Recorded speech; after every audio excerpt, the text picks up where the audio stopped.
வணக்கம் தலைமையிலே. நரேந்திர மோடி என்னும் வரலாற்றை மாற்றிய மனிதர். இப்ப நான் பேச ஆரம்பிச்சோன்னே பிஜேபிக்கான டாபிக்லாம் இது பண்ணாதீங்க. நீங்க காங்கிரஸ் இருந்தாலும் பாருங்க, டிஎம்கேவா இருந்தாலும் பாருங்க, ஏடிஎம்கே இருந்தாலும் பாருங்க. ஒரு எளிமையான மனிதர் தன்னுடைய உழைப்பால் ஒரு பாரத பிரதமராக வரலாம், உலக வரலாற்றை மாற்றி எழுத முடியும் அப்படிங்கிறதுக்கு ஒரு நல்ல உதாரணம்.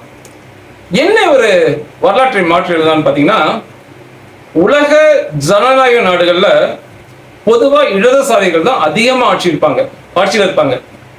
இடதுசாரிகள்னா யாருன்னா, இந்தியாவில் காங்கிரஸ் இடதுசாரி, அமெரிக்காவில் பார்த்தீங்கன்னா இப்ப இருக்க ஜோ பைடன் இடதுசாரி, இஸ்ரேல் பார்த்தீங்கன்னா சீமோன் பெரஸ்லாம் இடதுசாரி. இந்த இடதுசாரி மக்கள் தான் அதிகமா ஆட்சியில் இருப்பாங்க. வலதுசாரிக்கு வாய்ப்பு ரொம்ப கம்மியா தான் இருக்கும். வலதுசாரிகள் இப்போ இந்தியாவில் பார்த்தீங்கன்னா பாரதிய ஜனதா வலதுசாரி. இப்போ அமெரிக்கா எடுத்தீங்கன்னா டொனால்ட் ட்ரம்ப் இருந்தாங்களா, அவர் வலதுசாரி. இஸ்ரேல்ல இப்ப இருக்க பென்யமின் நெட்டன்யாஹு வலதுசாரி. வலதுசாரிக்கு ரொம்ப வாய்ப்பு கம்மியா தான் கொடுப்பாங்க. 2 முறை இடதுசாரி இருந்தா 1 முறை வலதுசாரி வரலாம். இதுதான் ரேஷியோ, இதுதான் உலக இயல்பு கூட. ஆனா இதைத்தான் இவர் மாற்றி அமைச்சார்.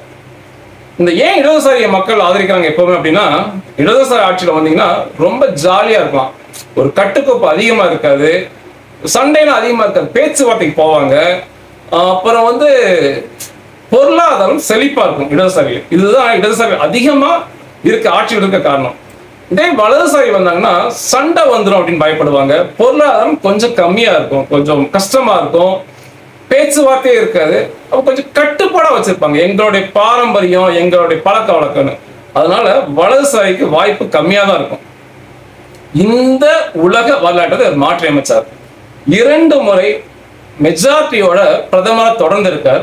இப்ப 3வது முறை இப்ப கருத்து கணிப்பு அமெரிக்கா என்ன சொல்றாங்கன்னா, 80% இந்திய மக்கள் மோடிஜி அவர்களை விரும்புறாங்க அப்படின்னு சொல்லியிருக்காங்க. 80% விரும்புறாங்க அப்படின்னா, இதுல ஆண்கள் பெண்கள் மத பாகுபாடுல கிறிஸ்தவர்கள் இஸ்லாமியர்கள் எல்லோருமே விரும்பினா தான் 80% கிடைக்கும். இதைத்தான் நான் சொல்ல வந்தேன். இதுல பாத்தீங்கன்னா இஸ்ரேல்ல பென்யமின் நெட்டன்யாஹு அதிகமா வலதுசாரியா இருந்தாலும் ஆட்சியில் இருக்காரு. ஆனா அவருக்கும் எதிர்கட்சிக்கும் பெரிய வித்தியாசம் இல்லை. இவர் 49.5% அப்படின்னா எதிர்கட்சிகள் 49%. அது நெக் டு நெக் தான் இருக்காங்க. ஆனா இங்க மட்டும்தான் அறுதி பெரும்பான்மையோட இவர் ஆட்சியில் இருக்காரு. 3வது முறை 80% மிகப்பெரிய என்ன சொல்றது ரெக்கார்டு, அவர் மேல இருக்க பாசம் சொல்லலாம். சரி, ஏன் மக்கள் இவரை விரும்புறாங்க? நீங்க பொருளாதார பத்திலாம் சொன்னீங்கன்னா ஒத்துக்க மாட்டீங்க. ஆனா ஒரு காரணம் என்னால சொல்ல முடியும், அதை நாம் பார்த்த காரணம். இவருக்கு முன்னாள் ஆட்சியில இலங்கை எடுத்தீங்கன்னா லட்சம் மக்களை தமிழக மக்களை கொன்னு காமிச்சாங்க. தமிழக மீனவர்கள் நடுக்கடல்ல ஏகப்பட்ட விதத்தை கொன்னு காமிச்சாங்க. ஆனா இன்னைக்கு இலங்கை என்ற ஒரு நாடு இருக்கா அப்படின்னு கேட்டா நமக்கு தெரியாது, கப்சிப்புன்னு இருக்காங்க இல்லைங்களா? அதே மாதிரி பங்களாதேஷ் அண்டை நாடு, அவங்களுமே சில்மிஸ் எல்லாம் பண்ணுவாங்க, நம்ம கொஞ்சம் பிரச்சனை எல்லாம் பண்ணிட்டு தான் இருந்தாங்க. இன்னைக்கு பங்களாதேஷ் அப்படிங்கிற நாடு இருக்கான்னா கப்சிப்புன்னு இருக்கு. அதே தான் பாகிஸ்தான். முதல்ல பாத்தீங்கன்னா நம்ம அடிக்கடி ஊழல்கள் அடிக்கடி இருக்கும்.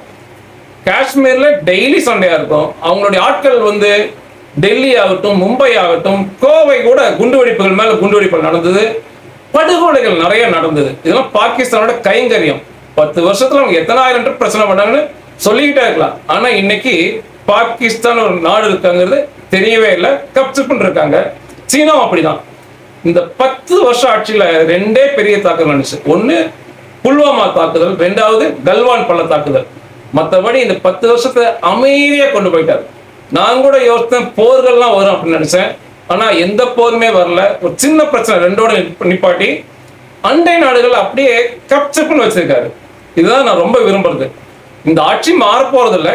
எனிவே ஒருவேளை ஆட்சி மாற்றம் இருந்தா எப்படி சொல்லலாம்னா, இந்த நெல்லிக்காய் மூட்டையை இறுக்கமா கட்டி திறந்து விட்டா எப்படி நெல்லிக்காய் ஓடுங்க, அந்த மாதிரி வன்முறைகளும் கொலைகளும் பெருகி போகும். இவங்க பண்ணி இந்த தீவிரவாதிகளை, உள்ளூர் தீவிரவாதிகளையும் வெளியூர் தீவிரவாதிகளையும் இவங்க அடக்கின மாதிரி இதுக்கு மேலே யாருமே அடக்கி வச்சதில்லை. இவங்க டீம், அதாவது மோடிஜி டீம், யார் சொல்லலாம்னா நம்ம உள்துறை அமைச்சர் அமித்ஷா, ராணுவ அமைச்சர் இந்த ராஜ்நாத் சிங், மோடிஜி, இவங்களாம் ஒரு டீம். இந்த டீம் மாதிரி யாருமே இந்த அண்டை நாடுகளை தீவிரவாதிகளை கப்சிப்புன்னு வச்சது யாருமே கிடையாது. இதுக்கு நீங்க பதிலே சொல்ல முடியாது. நீங்க எல்லாரும் பார்த்திருப்பீங்க, என்னமா நீங்க எல்லாரும் பார்த்திருப்பீங்க. இவரை போல ஒரு அப்படியே சச்சரவு இல்லாம நாட்டை கொண்டு போனது யாருமே கிடையாது. ஒரே ஒரு பாகிஸ்தானி பெண்மணி சொன்னதை சொல்லி முடிச்சுக்கிறேன். அப்ப பாகிஸ்தானி பெண்மணி தான் அவங்க சொல்லியிருந்தாங்க, இந்தியாவும் பாகிஸ்தானும் சண்டை போடணும், கண்டிப்பா பாகிஸ்தான் தோத்துரும். அவங்க சொன்னதான், பாகிஸ்தான் தோத்துரும், தோத்தனால பாகிஸ்தான் வந்து இந்தியாவோட ஒரு பகுதியா மாறிடும். எங்களுக்கும் மோடிஜி பிரதமரா வருவார், இந்தியா போல நாங்களும் சுதந்திரமா இருப்போம், பெண்கள் பாதுகாப்பா இருப்போம், எங்கள் நாடும் உலக அரங்கில் முன்னேறும், கண்டிப்பா சண்டை போடணும்னு சொல்லியிருந்தாங்க. எவ்வளவு ஒரு பெருமை பாருங்க. இப்ப நான் பேசுறது இருக்கலாம், ஒரு எதிரி நாட்டு பெண் பேசுறாங்கன்னா அது எவ்வளவு பெருமை. சரி, மோடிஜியை விரும்புற காரணம் என்ன? நிறைய கேள்விகள் கொடுக்கப்பட்டது, பதில் நிறைய இருந்தது. முதல் பதில், எங்களை போன்ற எளிய மனிதர் இந்திய மக்கள் பதில் கொடுத்திருக்காங்க. அதாவது எங்களை போன்ற எளிய மனிதர். உண்மைங்க, நான் பேச வந்தது அதுதான். உங்கள ஒருவரும் பிரதமரா வரணும், உங்க பிள்ளைகளும் பிரதமரா வரணும், கண்டிப்பா அப்படிதான் இருக்கணும். அதாவது தேநீர் விற்றவர், மோடிஜியோட அப்பா தேநீர் விற்றவர், மோடிஜியோட சொல்லியிருக்காரு நான் தேநீர் விற்றேன் அப்படின்னாரு. தேநீர் விற்றவர் மகனும் பிரதமரா வரணும், ஒரு சவர தொழிலாளிய மகனும் பிரதமரா வரணும், ஒரு மலம் அள்ளியவரோட மகனும் பிரதமரா வரணும். அதுதாங்க ஜனநாயகம். அதை விடுத்துட்டு எங்க தாத்தா தான் பிரதமர், எங்க அப்பா பிரதமர், இன்னைக்கு நான் பிரதமர், என் மகன் பிரதமர், இப்பெல்லாம் சொல்லவே கூடாது. எங்க தாத்தா தான் முதல்வர், ஏன்னா எங்க அப்பா முதல்வர், நான் முதல்வர், என் மகன் தான் முதல்வர், இப்படி சொல்லவே கூடாது. இதுதான் குலக்கல்வி. குலக்கல்வி எதிர்க்கும் அப்படின்னா இதுதான் குலக்கல்வி. குலக்கல்வி இதான் சொல்லி கொடுத்துச்சு, அப்பா செஞ்சதுல நீ செய்ய அப்படின்னாங்க. நீங்க எதிர்க்கிறேன்னு சொல்லிட்டு உங்க குடும்பமே பிரதமரா இருக்கணும், உங்க குடும்பமே முதலமைச்சரா இருக்கணும், உங்க குடும்பமே மந்திரியா இருக்கணும், தப்பு. அதனாலதான் மக்களுக்கு ரொம்ப பிடிச்சிருக்கு, எனக்கும் பிடிச்சிருக்கு. ஒரு எளிய மனிதர் எப்படி ஒரு டீ வித்தவர் வந்து தேநீர் வித்தவர் பிரதமரா வராரோ, நம்மள ஒருத்தரும் வரணும். அதுக்காக இந்த பதிவு. நன்றிகள்.